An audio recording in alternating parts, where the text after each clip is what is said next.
Katika kipindi cha kwanza mpendwa msikilizaji, nilimalizia kabisa katika kitabu cha Yeremia 18:18 ambaye nikasoma namna gani hao Wayahudi wa uongo na wazungu kwa ujumla walivyoanza kufanya njama ya kupenda kuharibu watu weusi.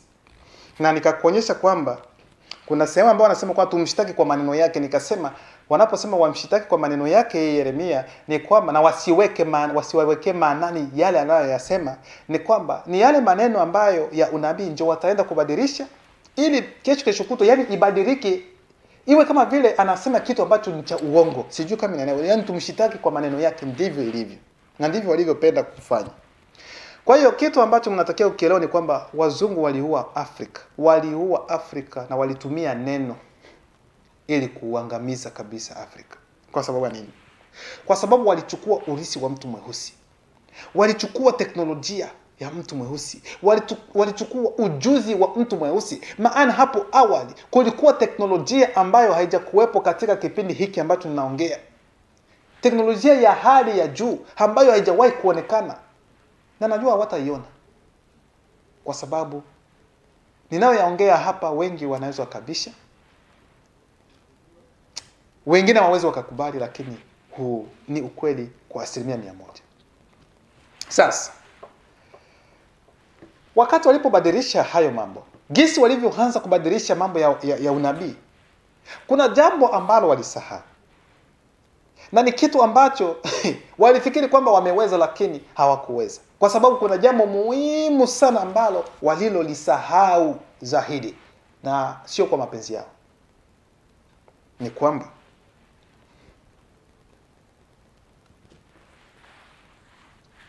katika baadhi ya watu weusi kuna baadhi ambao walikula neno hilo la Mwenyezi Mungu. Sasa wakati mtu anapokula neno la Mwenyezi Mungu, je, utaweza kulibadilisha? Utaweza kulibadilisha hilo neno? Lile ambalo limeandikwa katika kitabu, unaweza ukafanya chochote ambacho unapenda, unaweza ukalibadilisha. Lakini neno ambalo umekulishwa wewe, yani unaongea lipo ndani yako, nani anaweza akalibadilisha? Hicho ndio kitu ambacho walisahau. Na ndio maana tumesoma zaidi kuonyesha kwamba Ezekieli, wakina Yeremia, Kristo wote walikulishwa neno.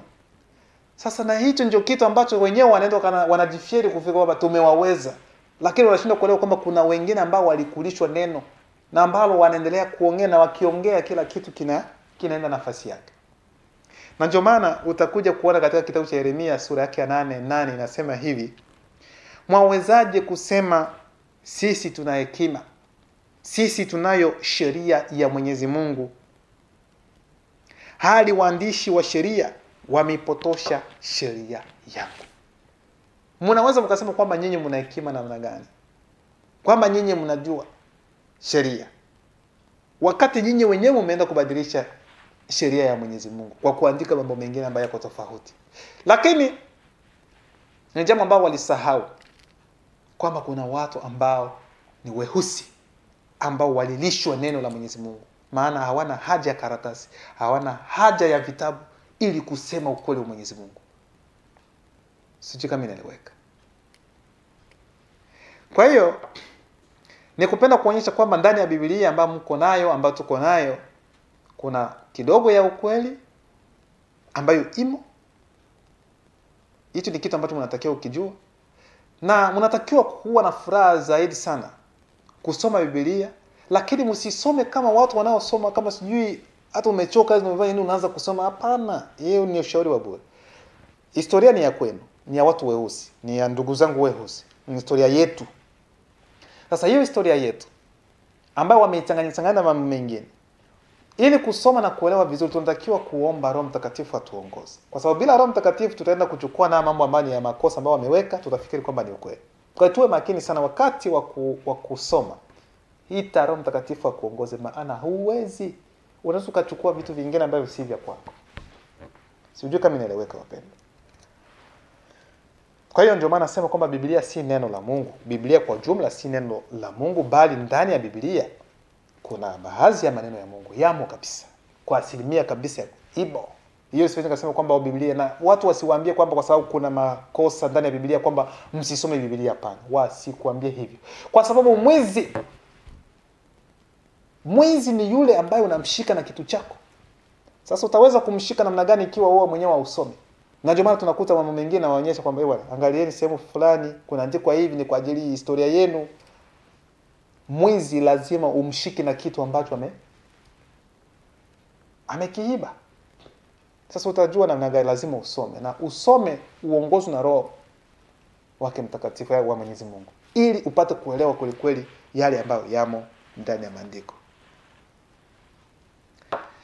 Kwa hiyo tunajua kwamba wazungu walichukua historia ya mtu mweusi, waliunguza biblioteki ya Alexandria, wakaiunguza.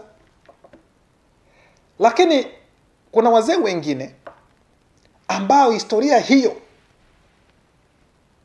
ijapo walienda kuunguza mabiblioteki na vingine, kuna wazee weusi wengine ambao historia hii ilikuwa iko tu kichwani. Iko kichwani. Mfano unapoenda barani Afrika, sehemu za vijijini huko, utakuta wa mama, utakuta wa baba ambao hawajui kusoma, hawajui kuandika. Sasa mimi nauliza, hawajui kusoma nini na hawajui kuandika nini? Hawajui kusoma Kiingereza, aidha hawajui kusoma Kifaransa, hawajui kuandika Kifaransa, hawajui kuandika Kiingereza. Ndio mnamaanisha? Hawana haja ya hivyo. Hawana haja na Viingereza za Kiswahili, za Viingereza za Kifaransa. Hawana haja. Kwa sababu wenyewe sio Wafaransa aidha Waingereza. Huu ni ukoloni. Kwa sababu mtu hajui kuongea Kiswahili, Kifaransa, mtu hajui kuongea Kiingereza, muona kama vile hana akili. Mnamuona kama vile yeye sijui hawezi kuongea kitu ambacho ni cha busara, ambacho kinaweza kikasaidia mtu mwingine katika ulimwengu. Huyu aliyewaambia hivyo ni akina nani? Ni wanane waliowaambia hivyo, ndugu zangu? Hivi nyinyi mnafikiri elimu ambayo mnaipata shuleni ni elimu kweli kweli? Mnafikiri kweli kweli ni elimu? Sio elimu. Cha kuambia ni kwamba wazee wetu ambao hata kupita kwenye mbao zenu hizi nyeusi ambazo tumepita, wana hekima, wanajua sayansi kutuzidi sisi zote ambao tumepita huko kote.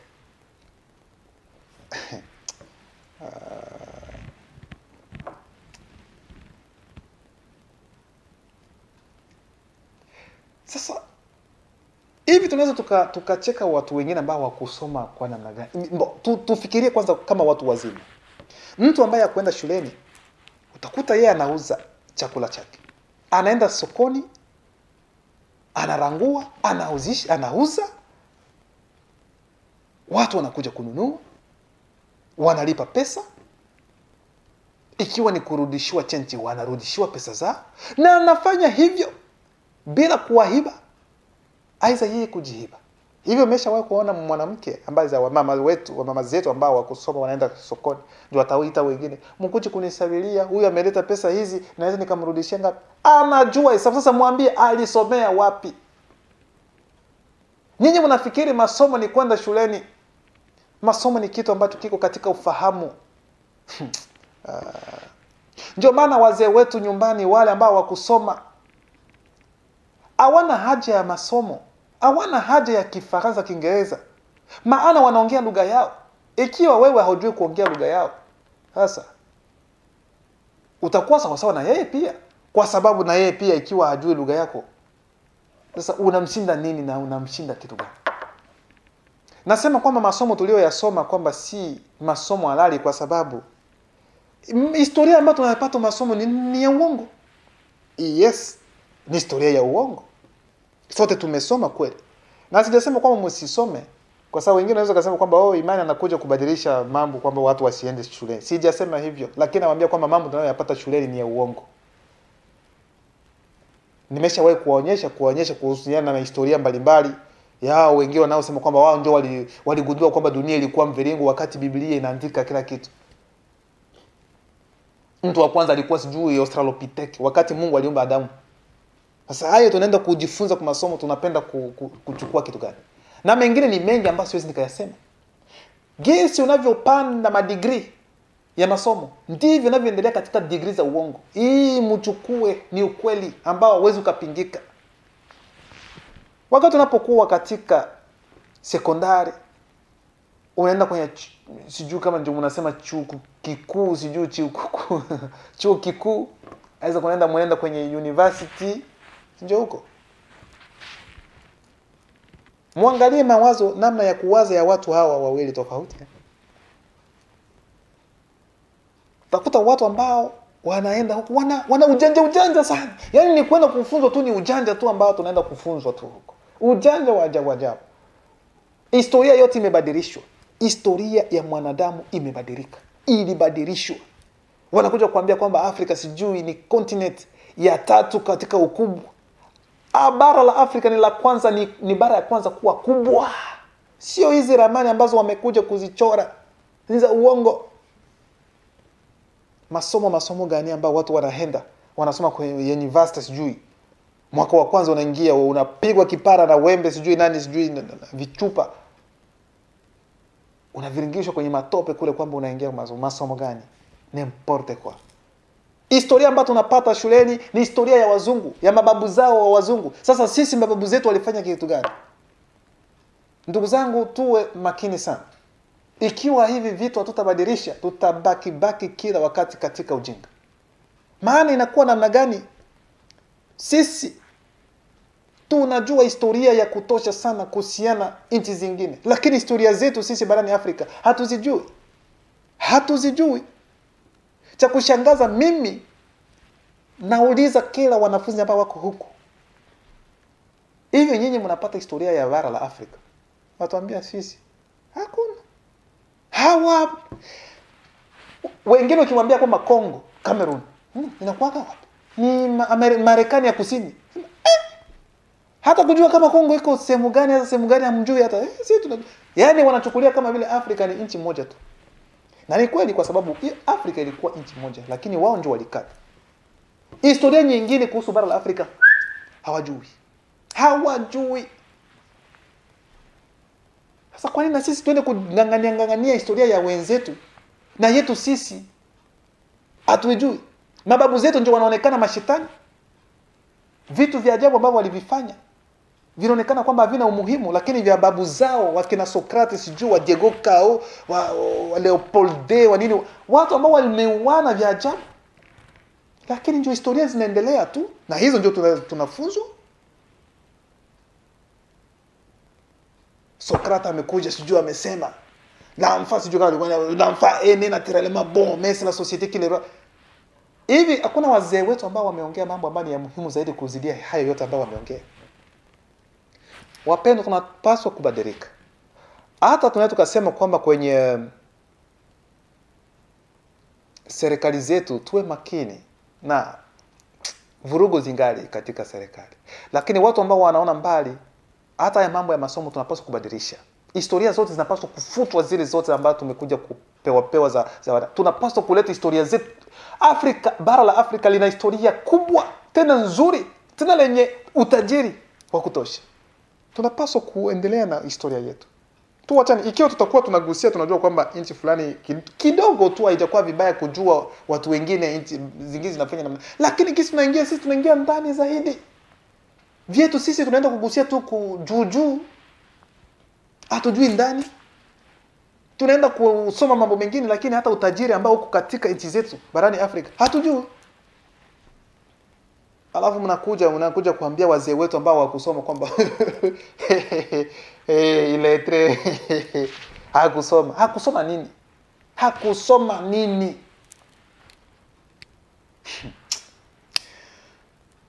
Nikupenda kuambia kwamba wapendwa, wazee wetu ingawa kupita madarasani, lakini wana sayansi ambayo ni ya hali ya juu, ambayo sisi ambao tumepita kwenye madarasa hatuwezi tukaingia. Njoo, mzazi ni mzazi tu.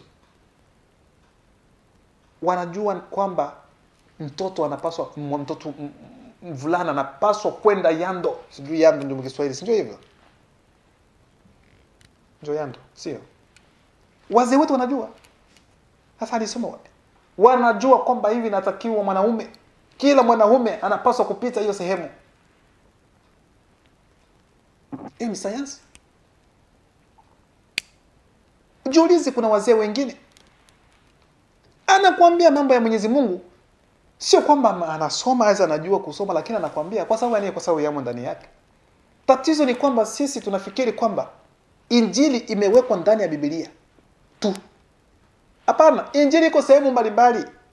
Hata kwenye miti, mazingira inaweza meme la nature ne vous enseigne pas.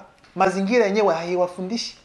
Kwa sababu kwenye mazingira kuna mambo, kuna Injili tunaona. Na hayo yote yanakusaidia wale wengine ambao hawajui kusoma. Wanaweza wakaangalia hivi, wanafundishwa. Wakifanya hivi, wanafundishwa. Hawana haja ya karatasi, hawana haja ya nini, lakini kila kitu kipo. Mwenyezi Mungu aliweka hayo yote sehemu mbalimbali. Kwa hiyo ni kitu cha kuuliza, je, ni aibu kutokujua kuongea Kifaransa au Kiingereza? Ni aibu? Hakuna. Kwanza ni afadhali kwa sababu sisi tunajitahidi. Kwa mfano mimi ni Mwafrika. Najitahidi kuongea lugha za huku. Alafu naongea, na ndio maana watu wengine sisi tunachitoa kuongea hizo lugha za huku, sijui kwa nini. Wewe ni mgeni, una lugha yako ambayo ni ya mama na ya baba. Unakuja huku. Kama ni Kifaransa, Kiingereza, hizo hiyo Kiholanzi ambayo tunaongea hapa. Unasikia aibu kuongea, labda watanicheka. Wewe una lugha yako ambayo wao hawajui. Halafu sasa wewe unajitahidi kuongea lugha yao kwanza.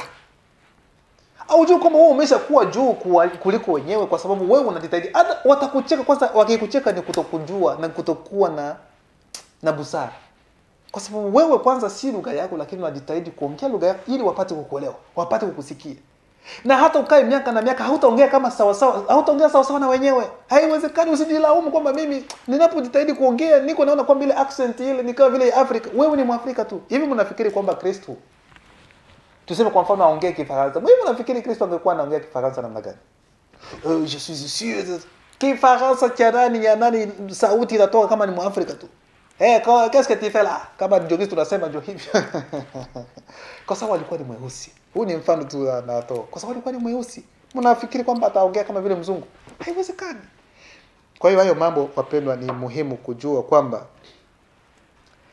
mtu mweusi hana haja ya hayo yote ili kurithi ufalme wa Mwenyezi Mungu. Kwa sababu Mungu tunaye na tunaye kweli kweli. Kwa sababu Mungu alituchagua sisi. Ndio rangi ambayo alichagua kuwa ya kwanza. Kwa hiyo ni furaha. Kwa hiyo Vatican ilijitahidi kweli kweli kubadilisha, lakini wanajua unabii unapoelekea, wanajua mwisho wao, wanajua kwa sababu wao walisoma kila kitu na wanapenda kubadilisha, lakini kila kitu kipo. Kuna wakati ambapo hayo mambo yote yatakuja kufika mwisho wake. Na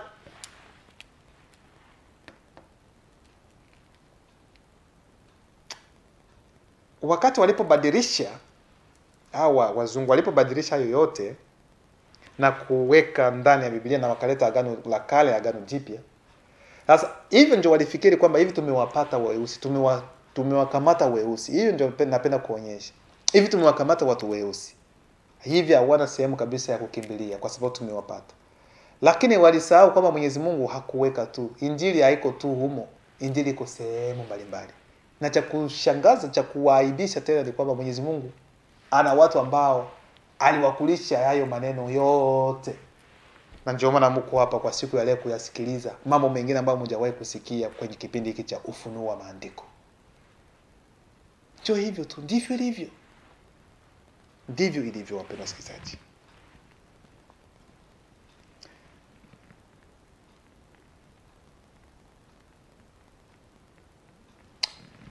Ninaposema kwamba kweli kweli wamebadilisha maandiko, wapendwa wasikilizaji, na nikasema kwamba ni historia yetu kuanzia kitabu cha Mwanzo hadi Ufunuo, ila tuwe waangalifu. Tuwe waangalifu sana, kwa sababu kitabu cha Wathesalonika wa kwanza sura yake ya 5 mstari wa 20 hadi 21 nasema, msidharau unabii. Pimeni kila kitu, zingatieni kilicho chema. Kwa hiyo mpendwa, unaweza ukasoma Biblia. bali kabla ya kusoma Biblia uombe kwanza uwepo wake Roho Mtakatifu uwe pamoja na wewe, ili upate kuyajua yale yaliyo ya kweli, usiyachukue, na yale ambayo ni ya kweli uyachukue. Wakati maandiko yanaposema hivi, wapendwa wasikilizaji, wakati wa Wathesalonike wa kwanza wanaposema kwamba usidharau unabii, kwanza unaambiwa kwamba kuna unabii, kwa sababu kitabu hiki cha Biblia kuna ni unabii ambao umo, na wanakuambia kwamba usiudharau. Ndio kitu cha kwanza ambao wanasema. Lakini wanakuomba kitu, ikiwa hautadharau unatakiwa kuchunguza sasa. Na baada ya kuchunguza, hautachunguza kwa akili yako, kwa kutumia akili yako aidha fikra zako, hapana. Utachunguza kwa kutumia aidha kwa kuongozwa na Roho Mtakatifu, ili upate kujua ikiwa huu unabii kuna ukweli ndani yake aidha hapana.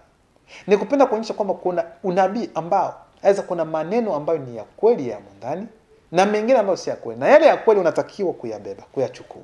Sijui kama inaeleweka. Ndivyo wanavyopenda kutuambia.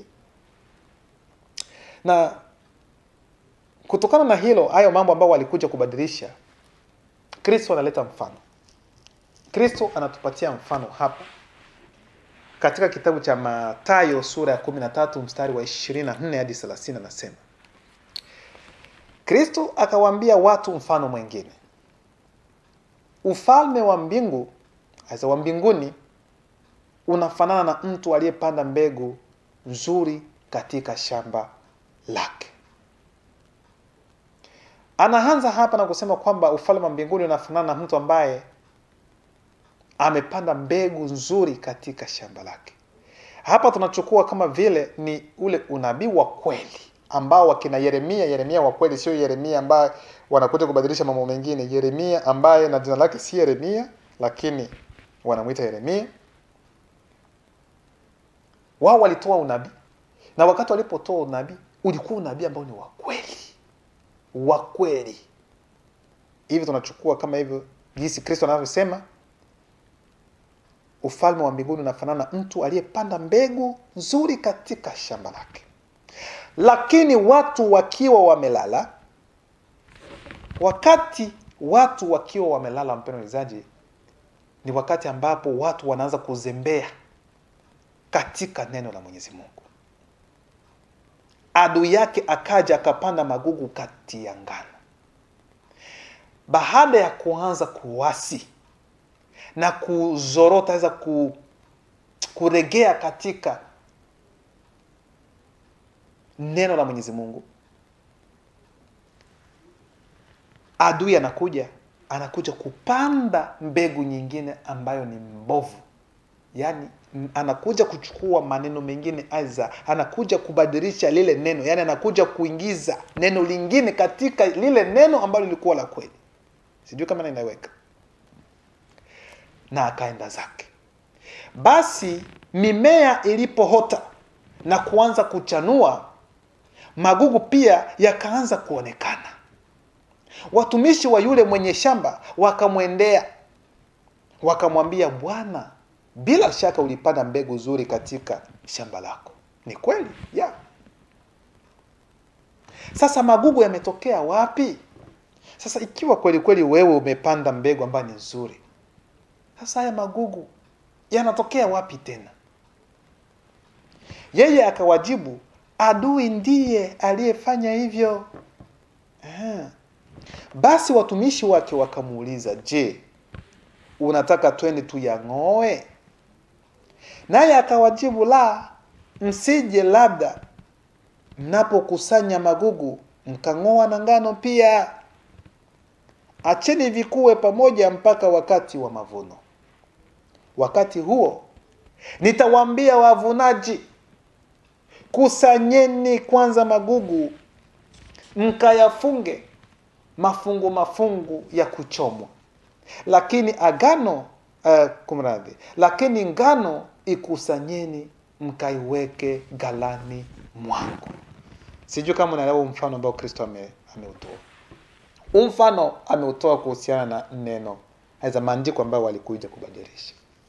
Nikupenda kuonyesha kwamba kuna maneno ya unabii ambayo ni ya ukweli ambayo yalikuwepo, Lakini hawa wazungu baada ya kwenda kusikiliza, kupata unabii wote, maandiko ya watu weusi, wakaleta huku, wakaja kuweka tena makosa ya kimakusudi ndani ya hayo maandiko.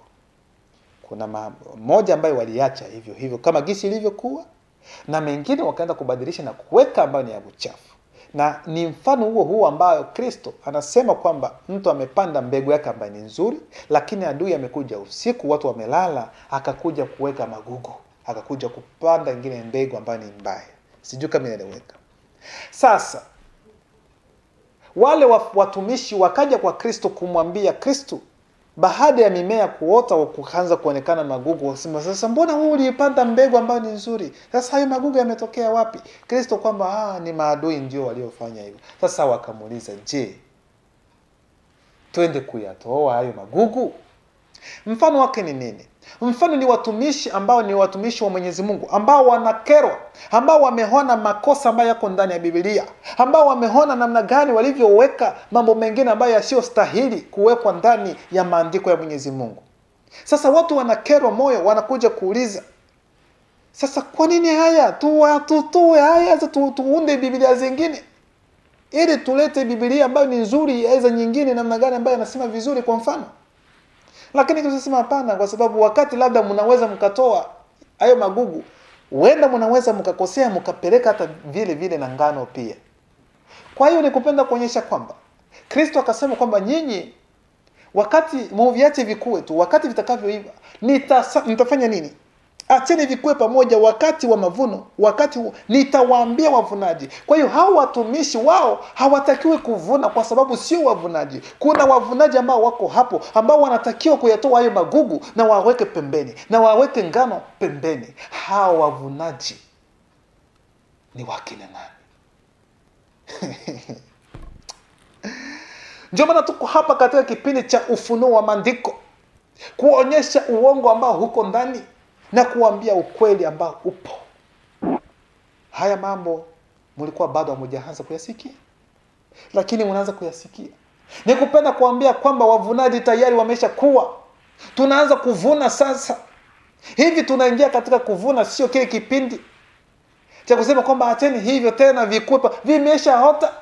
Mimea imeshaonekana, magugu yameshaonekana, ngano zipo. Nikupenda kuonyesha kwamba ulimwengu wa leo hakuna tena ambaye unaweza kusema, yani ukweli, yani mtu ambaye anafanya vitu vizuri unamuona kwa macho yako, haifichiki tena. Na wale wabao wanaonekana kwa macho, ni kuonyesha kwamba magugu yani mbegu zimeiva. Mimea aiza sijui imeiva. Tayari kila kitu kimeshaonekana. Magugu ngano tayari. Hapo ni muda sasa wa kuja kufanya nini? Wa kuja kuvuna. Na huo ndio muda wa kuvuna. Nikupenda kumalizia kwamba historia ni ya mtu mweusi. Kristo alikuwa mweusi. Ukatae kubali, huo ni ukweli ambao huwezi kubadilisha. Mitume wote 12 walikuwa weusi. Taifa la Mungu ni la watu weusi. Lakini mjue kwamba neno halina ubaguzi. Yeyote yule ambaye ni wa rangi nyingine, ambaye anaweza kukubali haya maneno, ambaye anaweza kukubali mafundisho haya, hakuna, Mungu yuko wazi. Neno lake halibagui, anakukaribisha. Lakini ole sana kwa wale watu ambao wanachukua ukweli ambao unajulikana, wanauficha. Ole sana kwa watu. Ila nawaambia kwamba ndugu zangu, msio na wasiwasi. Kila jambo lina wakati wake. Nasema kuna wakati wa kulia na wakati wa kufurahi. Bara la Afrika litainuka, lakini halitainuka kwa kufanya uchaguzi, halitainuka kwa kufanya maandamano, halitainuka kwa kwenda kwenye makanisa zenu na kuomba Mungu, kukesha kwenda huko na huko. Ni kuendelea kuharibu. Maana yote mnayoyafanya hayana umuhimu kuwepo katika ulimwengu huu. Namalizia na kusema kwamba Mwenyezi Mungu awabariki kwa hili neno na kuwaonyesha kwamba kuna mambo mengi sana ambayo yanakuja ambayo yataenda kuwasaidia katika maisha ya kiroho. Mungu awabariki sana.